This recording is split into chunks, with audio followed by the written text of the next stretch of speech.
Hello दोस्तों, welcome back to another video. दोस्तों, जैसे कि बहुत सारा प्रैक्टिस सेट तो मैं लेके आ चुका था, बट आज मैं प्रैक्टिस सेट 15 क्वेश्चन लाया हूँ।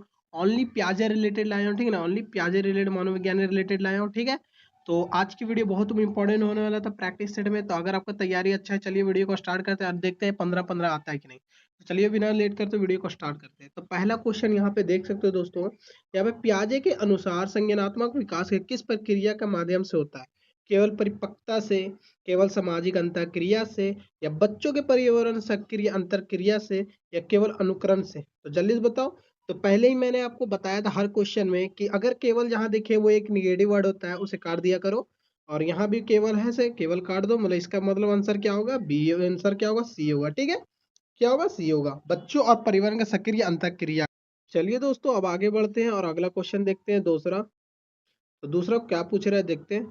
तो दूसरा यहाँ पे बोल रहा है, यदि एक बच्चे नए जानकारी को अपने पुराने मानसिक संरचना में, स्कीमा में जोड़ लेता है, ठीक है ना। जैसे कोई चीज पुराना है और नया में मतलब कोई ऐसा चीज देखा उसे जोड़ लेता है, तो उसे क्या कहा जाता है? क्या एकोमोडेशन कहते हैं, या एसिमिलेशन कहते हैं, या इक्विलिब्रेशन कहते हैं, या मिचुरेशन कहते हैं? तो जल्दी से बताओ क्या कहते हैं इसे, जल्दी बताओ क्या कहते हैं। तो इसे क्या कहते हैं? एसिमिलेशन, ठीक है ना। एसिमिलेशन क्या कहते हैं इसे? एसिमिलेशन, ठीक है ना। आत्मसातकरण, ठीक है ना।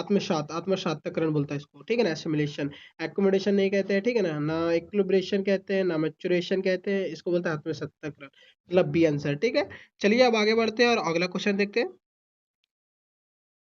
तो तीसरा क्वेश्चन पूछ रहा है यहाँ पे कि पियाजे के अनुसार संतुलन, इक्विलिब्रेशन का मुख्य उद्देश्य क्या है? इक्विलिब्रेशन का मुख्य उद्देश्य, इक्विलिब्रेशन का मुख्य उद्देश्य क्या है? क्या भाषा के विकास को बढ़ाना, मानसिक संतुलन बनाए रखना, या स्मृति को बढ़ाना, या अनुकरण करना, मतलब कॉपी करना? तो जल्दी से बताओ क्या होगा इसका आंसर, तीसरा का जल्दी से बताओ। तो इसका आंसर क्या होगा?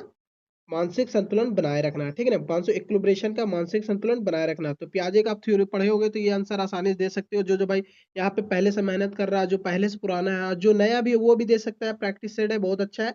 15-15 अगर आ गया है तो मतलब समझ लो आपका प्रैक्टिस बहुत अच्छा है। और ये हार्ड क्वेश्चन है, ठीक है ना। ये आप समझो कि नहीं ये लो है, ये हार्ड क्वेश्चन है, ठीक है ना। चलिए अब आगे बढ़ते हैं और अगला क्वेश्चन देखते हैं। तो चौथा क्वेश्चन यहाँ पे क्या पूछ रहा है, निम्न में से कौन सा विशेषताएं पूर्व संक्रात्मक अवस्था का प्री ऑपरेशनल स्टेज का नहीं है? मतलब प्री, इसका चार अवस्था बताया था, प्री ऑपरेशनल स्टेज का है नहीं। कौन सा? इसमें प्रतीकात्मक चिंतन है, या आत्म केंद्रित है, या ईगो सेंट्रिज्म है, या संरक्षण की समझ है, या काल्पनिक खेल है? जल्दी बताओ कौन सा नहीं है, जल्दी बताओ। इसका आंसर में कौन सा नहीं होगा, जल्दी बताओ, जल्दी जल्दी बताओ। चौथा का जल्दी से बताओ, इसका आंसर कौन नहीं है? ये मतलब संरक्षण है, कंजर्वेशन है, ठीक है ना। कंजर्वेशन नहीं है, ठीक है ना। इसमें प्री ऑपरेशनल स्टेज में ये नहीं है, ठीक है ना। प्री ऑपरेशनल स्टेज में ये नहीं है, ठीक है। चलिए अब आगे बढ़ते हैं और अगला क्वेश्चन देखते हैं। चौथा क्वेश्चन हो चुका है, पांचवा क्वेश्चन में चलते हैं। तो पांचवा क्या पूछ रहा है? तो पांचवा बोल रहा है, संरक्षण का, कंजर्वेशन का अवधारणा किस अवस्था में विकसित होता है? बोल रहा है कंजर्वेशन, संरक्षण का जो कंजर्वेशन होता है, तो ये किस में? ये तो आसान क्वेश्चन, ये तो सभी बता देगा, ठीक है। क्या संवेदिक गामक में है, या पूर्व पूर्व संक्रात्मक में है, या मूर्त संक्रात्मक में है, या औपचारिक संक्रात्मक? तो प्याजे ने क्या कितना बताया था स्टेज? चार स्टेज, ठीक है ना। चार स्टेज, वो स्टेज रिलेटेड पूछ रहा है, ठीक है। क्वेश्चन अगर आपका थ्योरी कंप्लीट रहेगा तो तुम आराम से प्रैक्टिस सेट आराम से मार सकते हो ये, ठीक है ना। चलिए इसका आंसर क्या होगा, जल्दी से बताओ। इसका आंसर क्या होगा? पूरे संक्रात्मक अवस्था, ठीक है ना। कितना होगा? पूरे संक्रात्मक अवस्था। क्या? ये नहीं होगा। मतलब क्या होगा? मूर्त संक्रांत, कॉन्क्रीट ऑपरेशनल स्टेज होता है, ठीक है। प्री ऑपरेशनल स्टेज नहीं होता, कॉन्क्रीट ऑपरेशनल स्टेज होता है इसमें, ठीक है। कंजर्वेशन होता है, जो कंजर्व उल्टा का सीधा कर लेता है, थोड़ा बड़ा का छोटा समझ लेता है। पानी है, बर्फ है समझता है, पर उसका ये नहीं समझता है पिघलता कैसे है, ठीक है ना। चलिए अब आगे बढ़ते हैं। पांच क्वेश्चन हो चुका है, छठवां क्वेश्चन में देखते हैं। छठवां क्वेश्चन क्या पूछ रहा है कि यहाँ बोल रहा है, पियाजे के अनुसार निम्न में से कौन सा कथन सही है? सभी बच्चों को विकास समान गति से होता है क्या? विकास की अवस्था निश्चित क्रम में होता है, या किसी अवस्था को छोड़ा जा सकता है, या विकास की केवल विद्यालय पर ही निर्भर होता है? तो दोस्तों, अगर विकास पे सिर्फ केवल रहेगा निर्भर, तो बच्चा क्या विद्यालय में ही सिर्फ बढ़ेगा नहीं ना। क्या विकास की अवस्था निश्चित क्रम में होता है? निश्चित में नहीं होता है, किसी अवस्था को छोड़ा जा सकता है नहीं। तो इसका आंसर क्या होगा? ए होगा, ठीक है। सभी बच्चों के विकास समान गति से होता है क्या? जल्दी बताओ। आप सोच रहे हो भाई यहाँ पे मैं कंफ्यूज कर रहा हूँ, ठीक है ना। आप सोच रहे हो कि आंसर ये होगा, बट ये नहीं होगा। आंसर क्या होगा? बी होगा, ठीक है ना। बी होगा। विकास की अवस्था निश्चित क्रम में मतलब पियाजे के रिलेटेड है। जैसे कि अगर इसमें थ्योरी है, मतलब रिलेटेड क्या होता है, इसमें स्टेज बाय स्टेज होके बच्चा यहाँ पे बड़ा होता है, ठीक है ना। निश्चित क्रम में होता है। चलिए अब आगे बढ़ते हैं और अगला क्वेश्चन देखते हैं। सातवां क्वेश्चन क्या पूछ रहा है यहाँ पे? सातवां बोल रहा है कि यदि बच्चे केवल अपने दृष्टिकोण को ही सही मानता है, तो यह किस अवधारणा का उदाहरण है? संरक्षण मतलब कंजर्वेशन, प्रतिवर्तीनता या आत्म इगोसेंट्रिज्म या वर्गीकरण? जल्दी से बताओ इसका आंसर क्या होगा? छः सातवां का आंसर क्या होगा सातवां का? तो आत्म केंद्रितता मतलब इगोसेंट्रिज्म, ठीक ना, आत्म केंद्रितता, ठीक ना। चलिए अब आगे बढ़ते हैं, सी आंसर हो गया। अब इसका अगला देखते हैं, आठवां क्वेश्चन। आठवां क्वेश्चन क्या पूछ रहा है? तो आठवां में यहाँ पूछ रहा है,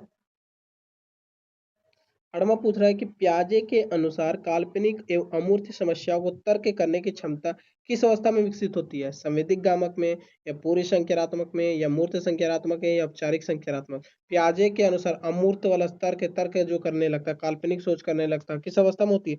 ये तो सभी बता सकते हैं, इतना आसान क्वेश्चन है दोस्तों। ये क्या होता है?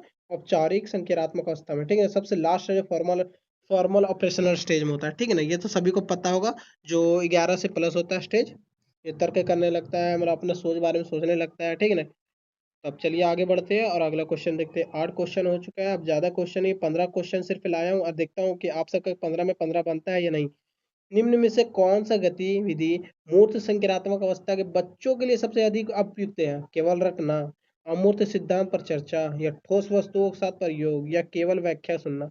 तो केवल व्याख्या तो गलत हो जाएगा, केवल रटना भी गलत हो जाएगा, अमूर्त सिद्धांत पर चर्चा करना, मूर्त संख्यात्मक अमूर्त तो होता ही नहीं है।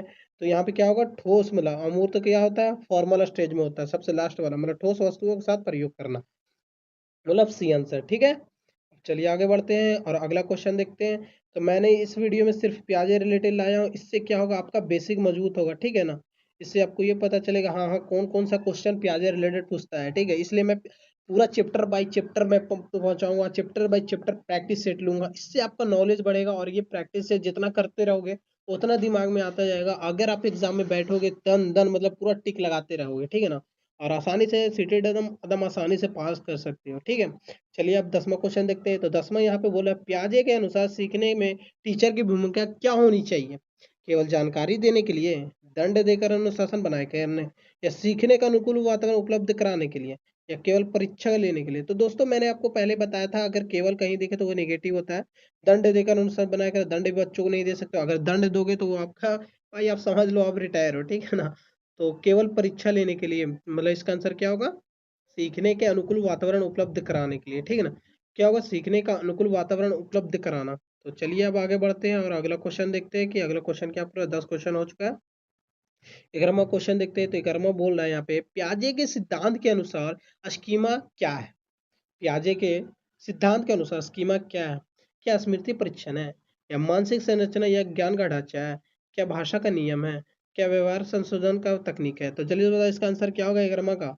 इतना आसान क्वेश्चन आप अगर नहीं लगाते हो दोस्तों, तो भाई आप सीटेट कैसे पास करोगे, ठीक है। कमेंट में जरूर बताओ भाई, बहुत सारा भाई वीडियो देखता है पर कमेंट में बताता नहीं कि भाई कि इस टॉपिक पे वीडियो चाहिए, क्या उसे वीडियो पसंद नहीं आ रहा है, क्या मतलब उसका बहुत हार्ड है या बहुत लो है। तो ये कमेंट में ज़रूर बताना दोस्तों, क्योंकि भाई एक वीडियो बनाने में बहुत मेहनत लगता है आप सबको, ठीक है ना। तो यहाँ पे आंसर क्या होगा? मानसिक संरचना का ढांचा होता है, ठीक है ना, मानसिक संरचना का ढांचा। अगर आपको सीटेट पास करना है तो भाई मैं प्रैक्टिस सेट तो करा रहा हूँ, ठीक है ना। अगर प्रैक्टिस सेट आप डेली करोगे ना, बहुत अच्छा खासा मार्क्स लेके मतलब सीटेट पास करोगे, ठीक है ना। चलिए अब आगे बढ़ते हैं। यहाँ पे 11 क्वेश्चन हो चुका है, अब 12 क्वेश्चन देखते हैं। तो 12 में क्या पूछ रहा है? 12 पूछ रहा है, निम्न में से कौन सी पियाजे का सिद्धांत का आलोचना है? बोले यहाँ पे निम्न में से ऐसा कौन सा है जो पियाजे के सिद्धांत का आलोचना है? बच्चों की क्षमताओं में कम आंकना, सामाजिक कारक का अधिक बल देना, या भाषा का सबसे अधिक महत्व देना, या व्यवहारवाद का समर्थन करना? तो जल्दी से बता इसका आंसर क्या होगा वर्मा का? इतना आसान क्वेश्चन है। तो बच्चों की क्षमताओं के कम आंकना, ठीक है ना, इसमें क्या होगा? सिद्धांत पियाजे का आलोचना था, ठीक है ना। आलोचना वाला समझ रहे हो? नेगेटिव, गलत, ठीक है ना। बहुत सारा भाई को इसको नहीं पता, आलोचना मतलब नहीं पता होगा, इसका मतलब नेगेटिव होता है, नहीं, ठीक है ना, नहीं, नेगेटिव, नॉट, ठीक है ना, याद रखना, नॉट, नहीं, आलोचना मतलब नहीं, याद रखना, ठीक है ना। इसका आंसर होगा बी होगा, ए होगा, सॉरी ए होगा, ठीक है ना, मतलब। चलिए अब आगे बढ़ते हैं और अगला क्वेश्चन देखते हैं। 3 क्वेश्चन और बचा है इस प्रैक्टिस सेट का। दोस्तों यहाँ पे देख सकते हो आज का अबर अबर आया हो 13 क्वेश्चन। तो यदि यह समझ जाता है कि किसी भी क्रिया को उल्टा भी किया जा सकता है, तो यह किस अवधारणा का उदाहरण है? वर्गीकरण, आत्म केंद्रिता, रिवर्सिबिलिटी या केंद्रीकरण? तो जल्दी से बताओ 13वां का क्वेश्चन का आंसर जल्दी बताओ। यहाँ बोल है बच्चों की यह समझ जाता है कि किसी भी उल्टा किया जाता है ना, तो यह उदाहरण उल्टा समझ जाता है कि इसको उल्टा करेंगे तो ऐसे हो जाएगा, तो वो समझ जाता है, तो इसको क्या बोलता है? प्रतिवर्तनीयता, ठीक है ना। रिवर्सिबिलिटी होगा, रिवर्सिबिलिटी, ठीक है ना, सी आंसर। चलिए अब आगे बढ़ते हैं और अगला क्वेश्चन देखते हैं। 14 क्वेश्चन। अब ज्यादा क्वेश्चन नहीं है, 2 क्वेश्चन और है, कमेंट में जरूर बताना आप कि आपका कितना बन रहा है। तो देख सकते हो यहाँ पे पूछ रहा है, यहाँ पे प्याजे के अनुसार सीखने के सबसे प्रभावी कब होता है? बोलो यहाँ पे प्याजे के अनुसार सीखने सबसे प्रभावी कब होता है? जब बच्चे अस्वयं सक्रिय होकर खोज करता है, जब टीचर केवल व्याख्या देता है, जब बच्चों को केवल रटता है, जब केवल गृह कार्य कराया जाता है। तो जहाँ भी केवल दिख रहा है एकदम आंख बंद करो और काट दो। व्याख्या भी तो लेक्चर भी नहीं होगा, नेगेटिव वर्ड है, तो इसका मतलब बच्चों के अस्वयं सक्रिय होकर खोज करता है, डिस्कवरी लर्न अपने खुद से खोज करता है, इससे सबसे बेहतर आंसर ए। ठीक है, अब चलिए आगे बढ़ते हैं, अगला क्वेश्चन को देखते हैं। इस प्रैक्टिस सेट का लास्ट क्वेश्चन। तो उससे पहले मैं एक बात कहना चाहता हूँ, अगर हमारे वीडियो पे नए हैं तो प्लीज लाइक कर दो दोस्तों, और कमेंट में बताओ कि 15 में 15 बन रहा है कि नहीं आपका, और कितना गलत हुआ है कितना सही हुआ, ये कमेंट में जरूर बताना। सीटेट के संदर्भ में पियाजे के सिद्धांत के सबसे महत्वपूर्ण शैक्षिक निष्कर्ष क्या है? सभी बच्चों को एक ही तरह से पढ़ाना, क्या सीखने में केवल शिक्षक केंद्रित होना चाहिए, क्या शिक्षण बच्चों के विकासात्मक अवस्था के अनुसार होना चाहिए, या परीक्षा होने सीखने के सबसे अच्छा माध्यम है?